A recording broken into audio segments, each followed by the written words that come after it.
Olá, queridos. Então a gente dá continuidade, iniciando agora episódio 8, o primeiro plano de extermínio, o livro de Ester e Ramã. O reino de Judá havia caído diante da Babilônia, e o povo judeu foi espalhado pelas províncias do mundo antigo. Agora o cenário das grandes guerras de reis e crônicas se desloca para os palácios da Pérsia. O livro de Ester abre as cortinas para um dos episódios mais sombrios da história, a certidão de nascimento do antissemitismo de Estado. Nos bastidores da corte do rei Assuero, o homem mais poderoso abaixo do trono de Emã, um amalequita inflamado por um orgulho e sem limites, mas nas portas do palácio, um judeu chamado Mardoqueu se recusa terminavelmente a se prostrar e adorar a Ramã, obedecendo apenas ao Senhor Deus Altíssimo. A fúria de Ramã transborda, mas nos bastidores do seu coração corrompido, o mal opera uma engrenagem muito maior do que uma simples vingança pessoal. Ramã decide que matar apenas Mardoqueu seria pouco. Ele projeta um extermínio completo, em um único dia, de todos os judeus espalhados pelas 127 províncias do Império.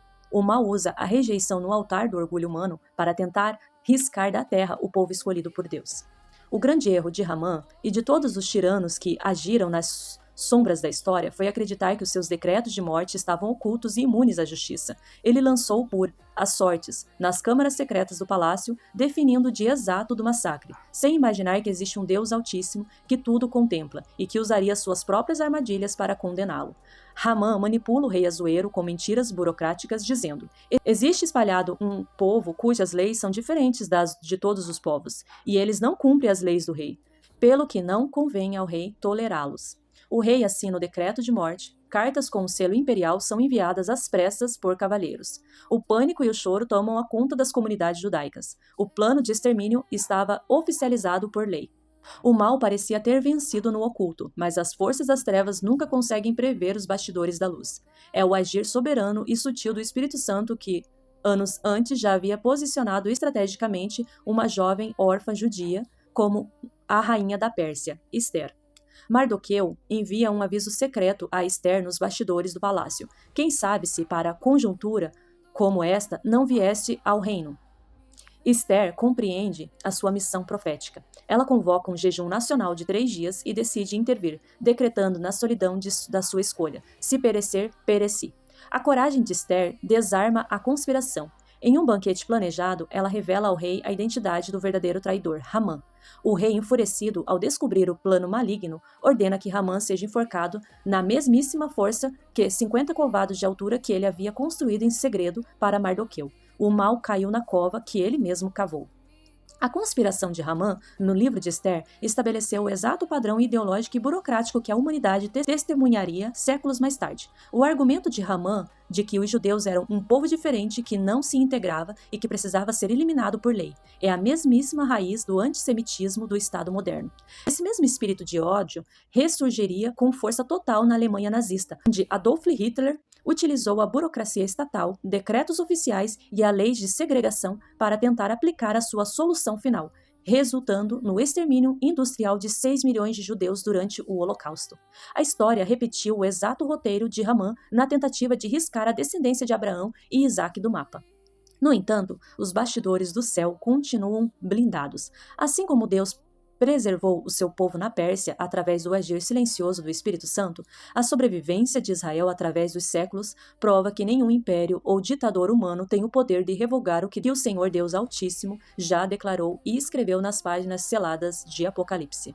Nós começamos o episódio 9, a queda e o exílio, o fim de Judá por Nabucodonosor.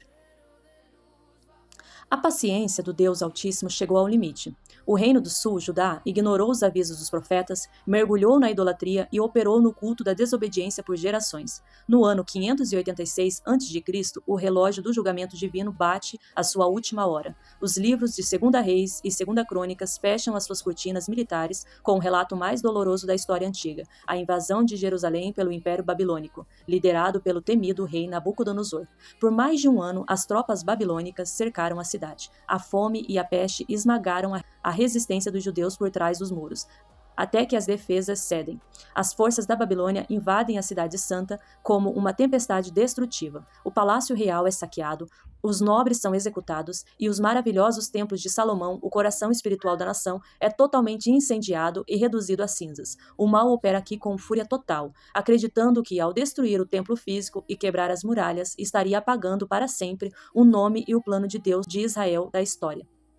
O grande erro de Nabucodonosor e de todos os conquistadores arrogantes que subjugaram o povo judeu ao longo dos séculos foi acreditar que a sua vitória militar era fruto do seu próprio poder.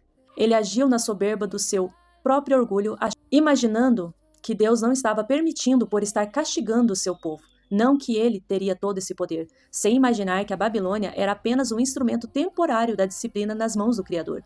A população sobrevivente é arrancada da sua pátria e levada à força por milhares de quilômetros em direção ao cativeiro. Começa aqui o doloroso exílio na Babilônia. Às margens dos rios da Babilônia, os judeus choravam de saudade de Sião.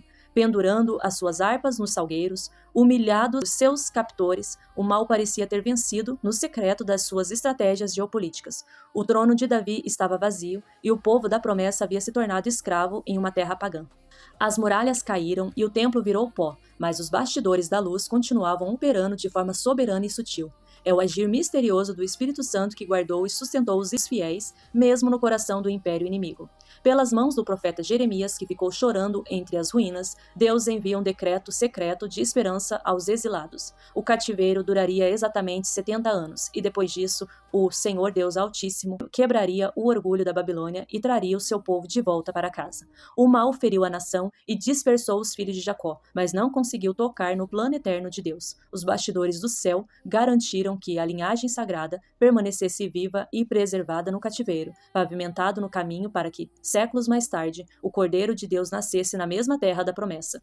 A destruição de Jerusalém e o exílio babilônico estabeleceram um exato padrão das grandes tragédias geopolíticas de migração forçada e perda de soberania na história da humanidade. O que aconteceu na Era dos Reis e Crônicas foi o rascunho de todas as perseguições em massa que o mundo testemunharia mais tarde, onde impérios tentaram destruir a identidade cultural e espiritual de um povo através da deportação e da destruição dos seus monumentos sagrados. A história mudou os exércitos de Nabucodonosor por ditaduras modernas, trocou as correntes de ferro por arame farpado e as cinzas do templo por cidades inteiras bombardeadas. No entanto, os bastidores invisíveis continuam rigorosamente os mesmos. O mal opera na escuridão da sua crueldade, cego para o fato de que nenhum exílio é permanente e nenhuma opressão humana tem o poder de anular o que o Senhor Deus Altíssimo já decretou. E escreveu nas páginas do Apocalipse: o Deus que governa o visível através do invisível trará cada tirano a julgamento, e a sua igreja permanecerá de pé.